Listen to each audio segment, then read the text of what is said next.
Welcome to a quick tutorial on using @FontFace. As I promised, I'm going to show you how to actually add the custom fonts. So if they don't have the font, you can make it so they do have the font. So go to your 00 web host account or whatever you're using to host account or whatever file you want to use. Do notice that I do have a fonts folder. And in that fonts folder, I've already uploaded the file that I'm going to use. So you can go find a font for free. You need to upload that. Again, I put it in a fonts folder for organization. You don't necessarily need to do that. You can leave it here, as we'll see when we write this up. So I'm going to open up my HTML, and then we're going to go into the style. So what I'm going to copy this. I just went to w3schools.com. I'm going to copy this over, paste it into here, get my indenting right. But again, the key is this @FontFace, right? @FontFace is what we started off with. You have your squiggly brackets, and then you need to give it a name. So I'm going to call this the Army font, so just Army. And then I need to tell it where it is.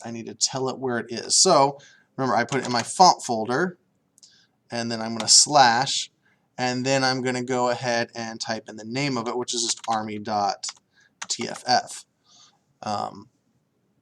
So that is the name that I gave it. This should be used, but that just tells them to download it, to use it, to have it ready. We still need to add the rule, so h1 squiggly bracket enter, and now we can use that as a font family. So font family Army.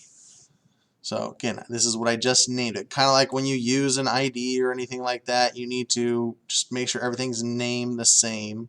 So let's save this real quick, double check that I didn't do anything wrong. And in theory, that would give us the right thing. So I'm going to double check that I might have called font. And of course, 00 web host uploads really slowly. So fonts, army.ttf. All right.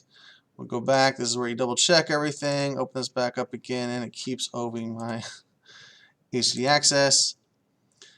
So there we go. I missed an S there. This is really important. This is a great rehash of how to use the file system.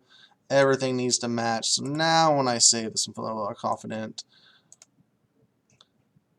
It still doesn't work for us. Fonts, army.ttf. Save. Refresh. And there we go. So again, it had to download the font. It actually had to download the font. That was a little delay. And then it'll change it for you. So that is how you bring in your own font. You use the @FontFace, give it a name, point to the file. And this can be on the web, right? I think Google has some free fonts that you can use.